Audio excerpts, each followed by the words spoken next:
Abraham Samad ini bentuk kriminalisasi dan pembungkaman. Waduh, sampai seperti ini narasinya ya. Betul. Meskipun tadi antara dua penyidik yang sama-sama pernah berjaya di masa di KPK, di Dan Polri. kepolisian, oke. Ini mengatakan saksi loh, kok langsung arahnya ke sana gitu. Nah, ini saya ke Pak Pak Arianto mungkin ya. Pak Arianto, apakah tidak terlalu kejauhan menyampaikan kalimat seperti ini di hadapan publik begitu? Karena kan prosesnya tadi sudah Pak Arianto jelaskan ini sebagai saksi. Atau memang jangan-jangan karena memang masa lalu, jejaknya, pernyataannya, sikapnya ini yang dibidik Pak Arianto? Itu kalau saya melihat ya, itu satu cermin ya, bahwa sekarang kebebasan berpendapat tuh kayak gitu, segitu bebasnya. Oke. Ya. Itu hak dia. Ya, kemudian apa? Karena sebebas itu negara hadir untuk mengerem itu enggak. gitu? Sekarang kan dia kan katanya begini, karena saya ditarget gitu kan. Itu kan jadi seakan-akan kan menuduh aparat itu kan framing menohok dia kan gitu. Ya. Itu boleh saja ngomong gitu untuk zaman sekarang ya. Ya. Tetapi saya ingin meluruskan begini Pak. Kenapa Pak Abraham Samad itu dipanggil ya? Bukan karena dia podcasternya kemudian dia akan edukasi kemudian dibungkam, itu bukan. Kalau gitu kan semua podcaster kan yang ekstrem sedikit kan dipanggil sama penyidik. Iya. Tapi ini enggak, dia dipanggil karena apa? Karena ada orang yang melapor, ada yang dirugikan. Artinya suaranya itu menyinggung orang lain, yang boleh juga dia melaporkan. Suara dia siapa Pak maksudnya? Suara narasumbernya atau si Bukan. podcasternya? Bunyinya podcast itu yang beredar di sana-sana sana itu, ada orang yang keberatan dengan berita yang disampaikan melalui podcast itu, yaitu pendukungnya Pak Jokowi. Kan dia bikin laporan. Ini Pak ingin menebarkan ini kan gitu. Makanya itulah karena ada laporan itu maka penyidik melindungi hak yang pelapor dong. Melakukan penyelidikan di situ, melakukan penyelidikan dulu kan ada step-stepnya. Kita itu ya tidak boleh berprasangka kan praduga tak bersalah. Makanya ketika ada laporan masuk, langkah pertama adalah memanggil, menanyakan, diklarifikasi apakah iya apa tidak kan gitu kan gitu. Masalahnya di sini ya, itu karena laporannya banyak dijadikan dengan satu penyidikan yang sama, akhirnya itu tadi di dalam satu panggilan ya ada dugaan kayak gitu kan. Penyidik nggak akan mungkin Pak manggil tanpa ada kaitannya apa. Betul. Kaitannya ini. Betul. Dia kan dipanggil karena laporan itu kan. Beliau ini kan pernah memimpin lembaga anti rasuah. Ya makanya artinya itu. Kan tahu proses pemanggilan. Ya mungkin dia lupa ya saya kira. Pak Arianto gini, kan ini banyak pihak yang juga menyampaikan bahwa ini jadi pasal karet nih, Undang-Undang ITE 2728. Maksudnya gimana? Dibilang pasal karet karena itu tadi yang menampilkan tayangan serupa atau podcast dengan isi serupa, menampilkan soal ijazah dari Presiden ke-7 RI Joko Widodo ini kan banyak sekali. Banyak. Nah, kenapa kok hanya Pak Abraham Samad yang ditarget dan banyak dilaporkan? yang menyampaikan, tapi yang banyak itu nggak dilaporkan oleh orang. Yang dilaporkan hanya yang tayangannya Pak Abraham Samad itu, sehingga terpaksa diperiksa oleh penyidik. Artinya kalau menurut pertanyaan Ho ini, kalau misalnya ada yang melaporkan ya pasti sama dipanggil, diklarifikasi kan. Baik. Ini Pak, sorry itu. Penyidik itu bertahap sekali Pak, itu ya bertahap ya. Jadi sekarang kan zamannya atau KUHP yang baru itu ya, kan presumption of innocence gitu ya. Jadi kita bertahap itu Pak, tidak langsung seketika begitu.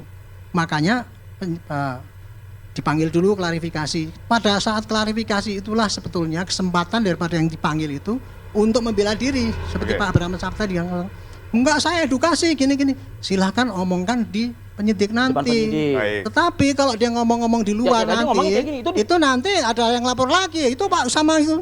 Nah, tambah lagi kan jadinya kan masalahnya gitu itu. Jadi ruang untuk mengklarifikasi malah jadi runyam jadi tambah seakan-akan kan dia memang itu kan, jadi seakan-akan memprovokasi rakyat sekarang jangan percaya pada aparat kan kayak gitu. Padahal itu enggak sama sekali tidak ada. Saya ke Pak Yudi, Bang Yudi, artinya begini, ini udah nggak lagi soal podcaster lagi nih berarti, ini sudah dibidik nih, karena memang nih orang punya track record mungkin, kritis mungkin dan lain sebagainya. Bukan gitu. Nggak begitu. Bukan gitu. Coba Anda jawab pertanyaan saya.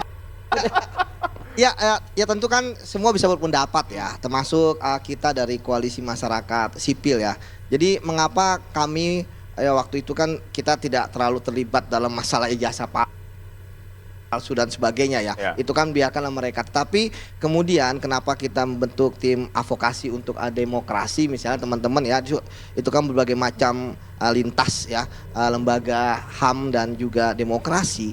Ya kita hanya ingin masuk ke dalam ranah ya, bahwa bagi kami podcast itu adalah kebebasan berekspresi, itu yang pertama. Kemudian yang kedua ya, kami berharap bahwa ya isi dari podcast dan sebagainya ya itu tentu ya itu harus bisa dilawan dengan podcast juga misalnya klarifikasi. Dan yang paling penting bagi kami yang ketiga gitu kan, bahwa hostnya kan adalah orang yang ingin menyampaikan kepada publik untuk edukasi dan sebagainya. Dan selanjutnya ya terkait dengan mengapa kemudian Pak Abraham Samad banyak yang mengatakan wah apakah Pak Abraham Samad itu nggak offset ngomong seperti itu karena ini prosesnya masih jauh misalnya, bahkan saya mendengar kata lebay gitu kan. Tapi kan tentu kita kan sebagai seorang investigator udah bisa melihat arahnya kemana. Itu yang pertama. Tapi kriminalisasi emang arahnya kemana sih Pak Arianto? Ini dari tadi Pak Bayudi ini ngomong arahnya kemana kedua kali. Arahnya itu untuk menentukan apakah Pak Abraham Samad itu masuk unsur enggak sebagai ikut menebarkan. Arahnya ke situ. Harus itu disidik ya. Kemudian ditanya nanti setelah menjawab, kemudian dilihatkan apa itu digital recording itu. Kita panggil saksi ahli. Pak, apakah yang kayak gini ini memenuhi syarat Pak Abraham saat itu sebagai pelanggar apa ikut-ikut menyebarkan? Kalau saksi ahli mengatakan iya memenuhi syarat, ya terus jadi tersangka. Tapi kalau tidak, jadi saya tolong jangan potong dulu ya. Enggak, saya nggak mau potong. Gini, Pak Abraham Samad boleh mengatakan ya dikriminalisasi. Definisi kriminalisasi itu adalah menghukum seseorang yang dia tidak melakukan perbuatan tidak pidana. Itu kriminalisasi. Sekarang Pak Abraham Samad baru dipanggil untuk klarifikasi dan untuk ditanya sebagai saksi. Tapi kok ngomongin kriminalisasi? Apakah itu kriminalisasi? Itulah yang harus disampaikan pada publik. Jangan disebutkan itu sebagai kriminalisasi. Apakah ini bentuk kriminalisasi dan pembungkaman? Itu yang tadi saya ingin. Ya itu yang saya katakan bahwa. Lagi dikatakan membungkam. Ya. Kita tidak pernah manggil podcast yang tidak dilaporkan sama orang, Pak. Nah itu menarik gitu kan. Kenapa kemudian ya terkait dengan pelaporan ini kan ada Pak Abraham Samad, itu yang pertama. Yang kemudian yang kedua, kenapa sudah ada kata-kata dugaan yang istilahnya Pak Abraham Samad disejajarkan dengan orang-orang yang selama ini bersuara tentang ijazah palsu. Kan begitu, ya kan? Nah, jadi ya kita berharap bahwa dugaan-dugaan seperti yang disampaikan oleh Pak Abraham Samad itu tidak terjadi, ya kan?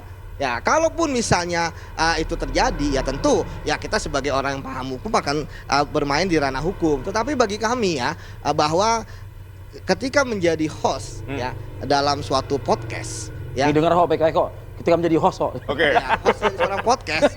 Bang Akbar dengar, Bang. Itulah sarana ya yang diatur oleh konstitusi loh. Yang lebih tinggi dari undang-undang ya. Itu untuk kemudian ya mengundang siapa saja yang kemudian hadir. Kan sampai saat ini kan memang saya pikir ya tidak ada bahwa podcast itu harus cover both side, ya kan, harus istilahnya orang yang ini dan sebagainya. Yang penting adalah sekarang ya bagian mana ya yang sangat penting untuk kemudian ya bisa menjadikan ya Pak Abraham Samad itu sebagai tersangka. Jadi Anda melihatnya karena tidak ada pihak lain di dalam show podcast tersebut.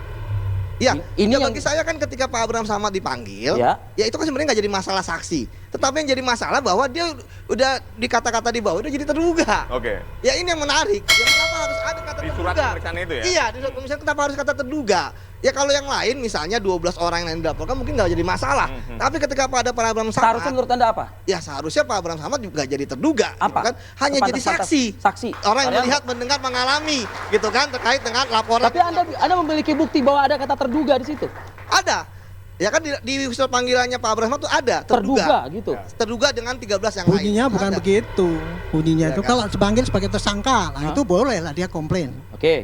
Ini kan dipanggil sebagai saksi dalam kaitannya dengan bla bla bla bla bla itu yang dilaporkan, Pak. Itu terkait ada tambahannya, Pak. Iya ada. Terduga. Ini gitu kan. Yang sampaikan itu adalah kalimat yang ada di dalam LP-nya. LP-nya itu tidak hanya Pak Abraham Samad. Ya, jadi begitulah yang ditulis. Jadi boleh saja. Berarti kalau ada kata terduga, artinya kan Pak Abraham Samad bisa jadi tersangka. Itu kan hanya perkiraan. Itu kan yang menarik kan. Perkiraan seakan. Ya, memang ya itu yang kemudian harus kita hentikan sekarang, benar nggak? Kalau Pak Abraham Samad nggak tersangka, itu dugaan kayak gitu tuh nggak benar. Tidak jadi masalah gitu kan. Ini perkiraan dari mantan penyidik KPK loh. Ini mantan penyidik Polri. Saya lebih kaget lagi kalau mantan penyidik KPK nggak punya pengetahuan kayak gitu. Nah, saya malah lebih kaget lagi. Lah, Bapak jangan merendahkan gitu dong. Gitu kan, saya menghormati Bapak gitu kan. Enggak, kita bicara ya dalam hukum Pak. Saya menghormati Bapak, tapi kalau Bapak merendahkan seperti itu, ya bukan jangan begitu Pak. Maksud saya menerangkan kan tadi kan. Tadi kan juga saya terangkan. Kan sudah saya jawab. Begini. Ya udah saya jawab juga, tapi kenapa merendahkan bawa nama. Tapi kan Anda kan mengatakan penyidikan kayak gitu. Nggak bisa begitu dong. Kita kan punya pendapat. Enggak lah Pak. Saya udah menghormati Bapak. Bapak hormati saya. Saya juga menghormati sama. Jadi begini, ya kalian nggak menginginkan Pak Abraham Samad sebagai tersangka, kan nggak masalah. Bahwa dia saat ini kita berharap sebagai saksi seperti itu Pak. Oke.